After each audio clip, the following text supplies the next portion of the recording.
Alright, so you're considering doing your first Ironman this year and not sure which course to choose.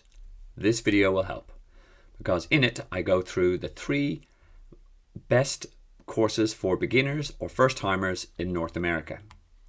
Now, there's no such thing as an easy Ironman, but some courses are more challenging than others. I also talk about which ones to avoid for your first ones, and I talk you through the 3 ones that will most likely set you up for a fun and great race experience on the day.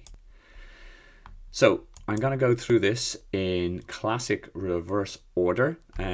So we'll go through the ranking, how to get there, race logistics, the course difficulty, and the time of year.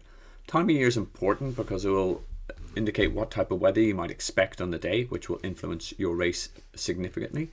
It also will indicate what type of time of year you need to do your longest bikes and your longest runs, by moving back around 4 weeks from the race date.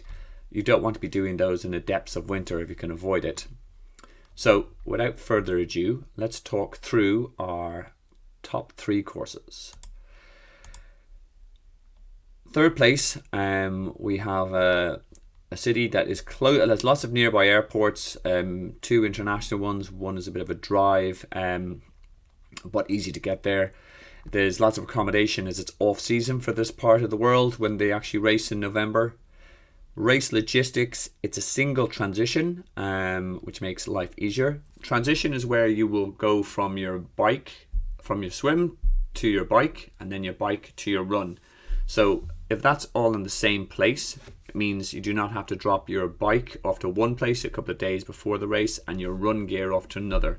It also makes things quite easy. It's close to the hotels as well, within walking distance, which makes race morning less stressful. The course difficulty itself, it's a sea swim, can be choppy depending on the wind and a bit of marine life, but overall a nice swim with an Australian exit. It has a 1 loop rolling bike course. Seoul is a very flat course, but I've done this course. There's some rollers in there. Wind can affect it quite significantly as well. And on the run, 4 loops, flat run through the town, great support. It's in November, so there's the temperature is normally quite ambient. There also means that your long bikes and your long runs will be done in October. And we are talking about Ironman Florida, which is typically at the first week of November. Now, silver on the podium, we have a race that has, again, transportation is good, nearby airports. Getting there is not a big issue either for Americans or even international people. It has a single transition, again removes that stress point, and close to the hotels, and plentiful of options on Airbnb as well. It has a 1 loop lake swim, which makes things a little bit easier in terms of you're not going to be dealing with that many waves, etc. The 3 loop rolling bike, there's differing opinions on this from some athletes. Some love it. The rolling part, the hills are not anyway significant, and the course, the roads surfaces are excellent. It's a 3 loop flat run. Again, it's November. It's actually a couple of weeks just after Florida, so the same principles apply. The weather's going to be decent. Your long bikes and your long runs are going to be done not in winter. We, of course, are talking about Ironman Arizona. Now, before we go on, I'm going to call out some races to avoid as a first timer, and I'm emphasizing that as a first timer. Some of these races are iconic. They are superbly supported, and they're great challenges. But for your first one, do you want additional hills, risk of bad weather? Not at all.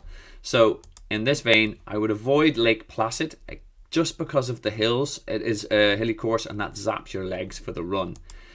St. George, again, it's done very well having the hosting the World Championships, but hilly, weather can hit it. It can be too hot, it can be too cold. It's really kind of almost like a little bit of roulette here. But again, a superbly supported race and a very iconic course. Put it in the calendar for later. Wisconsin, again, tough enough bike course and can be badly hit by weather. So you just don't want to remove that as a risk in terms of your first Ironman. Please don't rule them out altogether, just not for your first.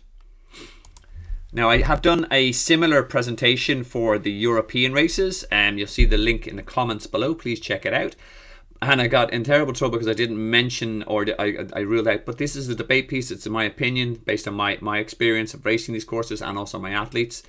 So I will give honorable mentions to Ironman Texas, although a little bit early in the season, so a lot of winter training, and queries over the level of drafting because it's a very compact course. Again, throwing this in even though it's not America, but Brazil, fantastically fast course. The swim is meant to be excellent, and really smooth rolls. We had a world record there not too many years back. And Cozumel, again, swim superb, flat bike course, can be wind affected, but it does have a lot of fast times.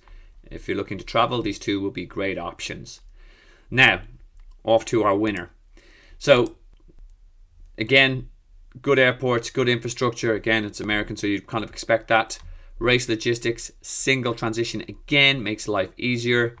It has a 2-loop river swim. Again, you're not going to suffer too many from waves and all the rest, and the marine life will be minimal. It's got a 2-loop flat bike. It's renowned as being one of the flattest on the course, and a 3-loop flat run in September. Bonus again in terms of actually your training's going to be July and August for your heavy lifting. So, without further ado, our winner of my top recommendation for a first-timer Ironman course in North America is Ironman Maryland. Okay guys, I hope you enjoyed the video. I hope it was useful. If it was, click like, click on the subscribe button because I'll be doing other opinion pieces on this. Do you agree? Disagree? Let me know in the comments. If you disagree, why do you disagree? If there are other courses you'd recommend, I'll have a look at them. Have a great day.